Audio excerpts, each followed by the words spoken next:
Bonjour, dans cette vidéo, nous parlons du chemin des données d'un processeur à usage général. Voici ce qu'on va voir dans la vidéo.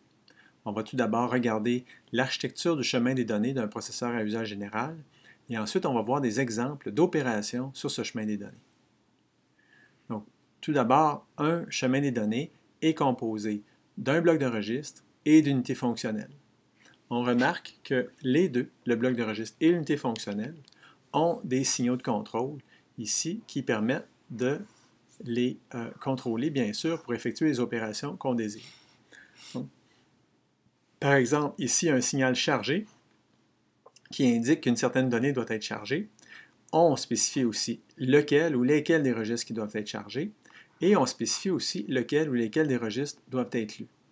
Pour l'unité fonctionnelle, bien, on doit spécifier quelle opération doit être faite, par exemple l'addition, la soustraction, etc. Et l'unité fonctionnelle rapporte aussi à l'unité de contrôle son état sur la dernière opération qui a été faite. Voici à nouveau le diagramme du processeur à usage général Polyrisc. Dans ce processeur, il y a un chemin des données qui est composé d'un bloc de registre, d'une URL et d'une mémoire des données. Voyons ce chemin des données plus en détail sur la diapositive qui est ici. On a encore le bloc de registre, l'URL et la mémoire des données. Sur cette diapositive, on voit plusieurs blocs en jaune avec un point d'interrogation à l'intérieur. Chacun de ces blocs en jaune, en fait, représente un signal de contrôle du chemin des données. On voit qu'il y en a 4 pour le bloc des registres, 1 pour l'URL, plus 2 ici à l'entrée de l'URL pour déterminer quels signaux seront routés à l'entrée B de l'URL, un signal de contrôle pour la mémoire des données et finalement un signal de contrôle ici pour le dernier multiplexeur pour déterminer si on aiguillera vers l'entrée du bloc des registres, soit la sortie de l'URL ou bien la sortie de la mémoire. On va maintenant voir des exemples d'opérations sur ce chemin de données. Donc, pour effectuer des opérations, il faut fixer les entrées de contrôle des différents blocs aux bonnes valeurs qui correspondent à l'instruction.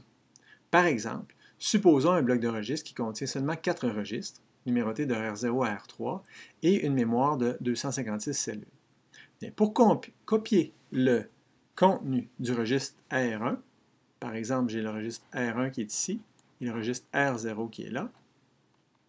Donc, pour copier le contenu du registre R1 dans le registre R0, bien, il faut aiguiller la valeur de R1 à travers l'URL, la faire sortir, et ensuite l'aiguiller ici vers l'entrée du bloc des registres, de façon à pouvoir la copier dans R0.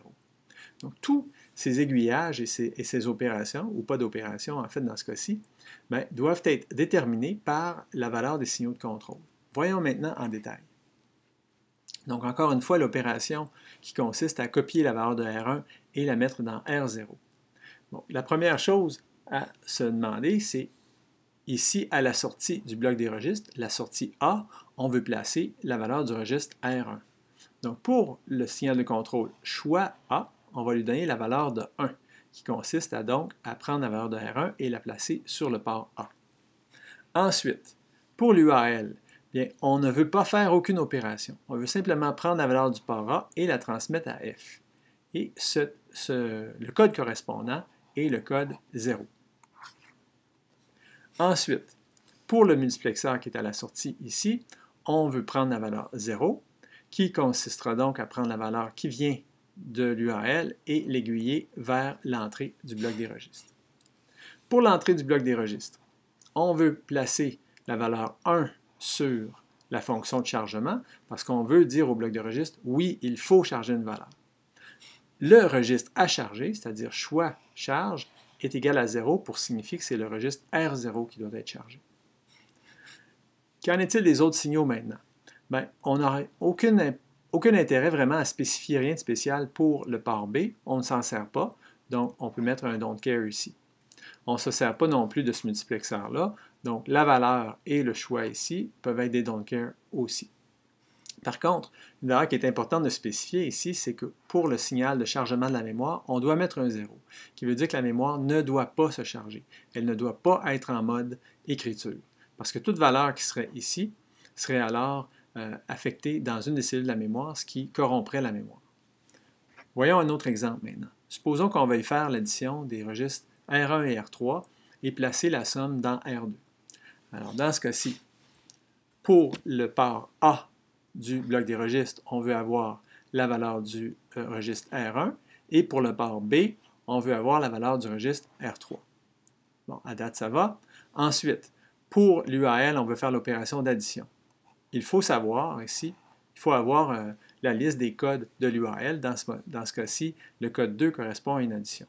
Et c'est ce qu'on place ici à l'entrée au signal de contrôle de l'UAL. Encore une fois, on ne se sert pas de la mémoire. On lui place un 0 ici pour la mettre en mode lecture et non écriture, bien qu'on ne se serve pas de sa sortie. Le multiplexeur à la sortie, on lui met un 0 encore une fois parce que ce n'est pas la valeur qui vient de la mémoire qui nous intéresse, c'est bien ce qui arrive de l'URL. Ensuite, on revient à l'entrée du bloc des registres et pour cette opération, on veut écrire le résultat de la somme dans R2. Donc, on va placer ici dans le signal de contrôle choix charge 2 pour signifier que c'est le registre R2 qui doit être chargé. On va placer aussi un 1 au signal charge pour dire au bloc de registre, oui, il faut charger la valeur qui est placée à l'entrée. Voyons une autre instruction maintenant qui est à peu près la même que celle qu'on vient de voir, sauf qu'au lieu de faire une addition, on ferait le « et » logique. Donc, dans ce cas-ci, le seul changement, c'est que le signal de contrôle de l'UAL est un 4, qui correspond au « et » logique. Si je bascule rapidement avec la diapositive précédente, on voit que le seul changement, c'est bien le 2 qui passe à un 4 pour le « et » logique au lieu de l'addition. Si on fait maintenant une opération avec la mémoire. Donc, supposons qu'on veuille placer en mémoire, dans le registre R3, le contenu de l'adresse 25 de la mémoire.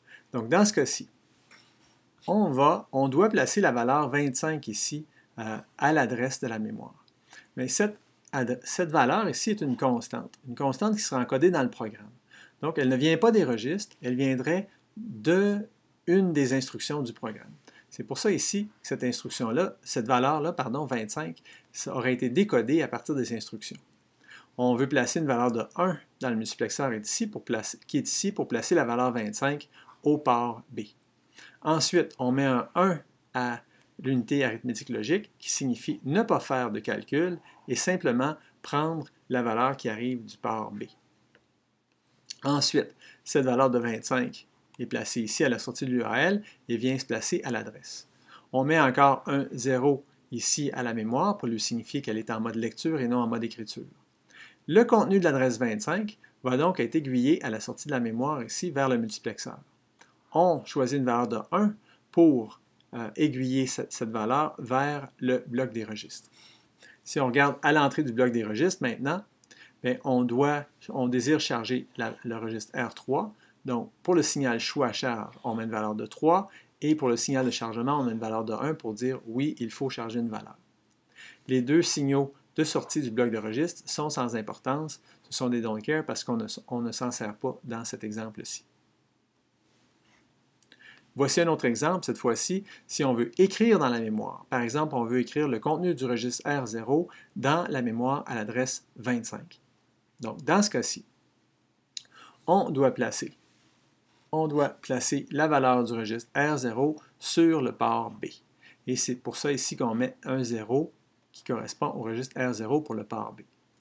Dans ce cas-ci, la valeur du port B va être aiguillée ici sur cette ligne spéciale qui s'en va à la donnée de la mémoire. L'adresse est encore l'adresse 25, c'est une constante qui n'est pas spécifiée dans un registre ici.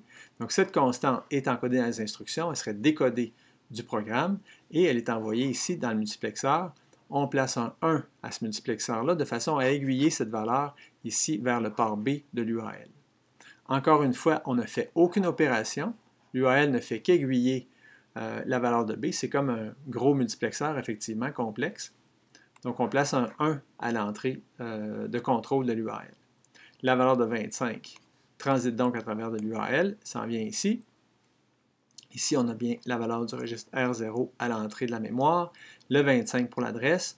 On place cette fois-ci la mémoire en mode écriture avec un 1 à son entrée de contrôle. et donc la valeur va être écrite en mémoire.